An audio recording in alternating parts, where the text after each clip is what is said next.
Hey guys, Piyush here, and earlier this week we had Samsung Galaxy Unpacked 2020. In this event, we got a ton of cool new devices, and one of them was a Samsung Galaxy Z Fold 2 5G, which really needs a new name. But anyways, in this video, I'm going to be telling you why I think you shouldn't buy this phone. And before we start, let me clarify, I'm not dissing on this phone, I'm not saying it's garbage, I'm not saying Samsung is trash, I'm just saying that this phone isn't a practical buy right now. So, let's get started. So the first reason I think you shouldn't really buy this phone is the fact that it's pretty new technology. I mean, foldable phones only came out to the mass market like a year or two ago, so obviously there hasn't been enough time for the technology to actually advance. On top of this is only a second generation phone, which presents two problems. First of all, you don't know how long these phones last. I mean, people who bought the original Galaxy Fold have only had it for about a year, so you still don't know if this phone's gonna last you 2, 3, or 4 years, which is usually how long people use their phones. The second reason is that Samsung really hasn't had the time to fix the problems in these Fold phones. I mean, they only came out a year ago, so you can only expect them to do so much. The S series, however, came out in 2010, and the Note series came out in 2011. This gives Samsung almost a decade to really polish these phones, but with the Fold, you don't have that much time. So Samsung has just started the really long journey on folding smartphones. I think it'll take them a good 5 to 10 years before I could recommend one of their folding phones to most people.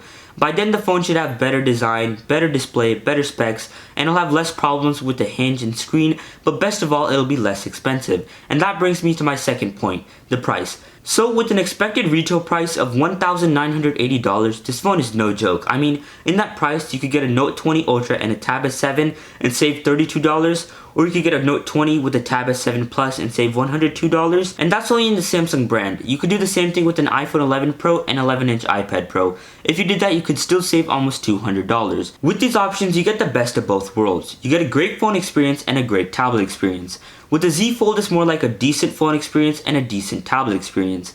And at $2,000, I don't think decent is sufficient enough. There's two main reasons for this pretty high cost. First of all is research and development, and then the second is the components themselves. As I said, this technology is new, so it's going to cost Samsung a lot to make these phones. I mean, they're going to have to research the phone, develop the phone, maybe fail multiple times, research again, and develop again. And in fact, during the presentation, Samsung said it took them 108 times just to get the hinge correct. To sweep away these worries, we tried out over 100 different ideas. The 99th try gave us a starting point for a solution, and on the 108th try, we invented what we now call the sweeper.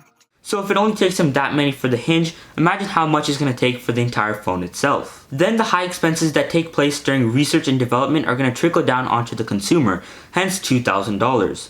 There's also a second reason to the pretty high price tag, and that's the components themselves. You see, this phone has 2 displays and 3 sets of cameras.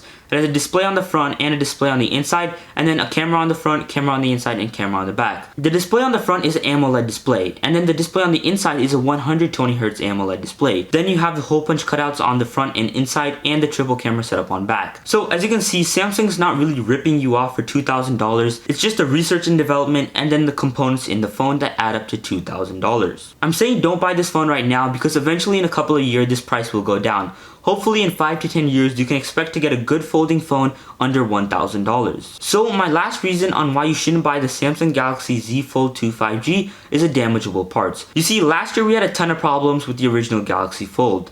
The screen had a plastic layer that looked like a screen protector, there was random bumps in the screen, the hinge could get dirt inside easily, and the screen could scratch pretty easily because it was plastic. Now, while Samsung did say they fixed a lot of these problems in the Galaxy Z Fold 2 5G, I'm still pretty skeptical because you don't know how well they're gonna work. And as I said before, you really don't know how long this phone's gonna last. I mean, people who have the original Fold have only had it for about a year, so you don't know if it's gonna last you up to 4 years. If you buy this phone right now, you're basically taking a gamble in my opinion. So those were my thoughts on why I think you shouldn't buy the Samsung Galaxy Z Fold 2 5G. Tell me in the comments if you agree with me or if you think this phone is a must buy. Anyways, that's it for this video. Make sure to like, share, and obviously subscribe. Hit that notification bell so you know whenever I upload a new video. Follow me on Instagram and Twitter at SweetTechPlanet. Thank you for watching, and I'll catch you next time.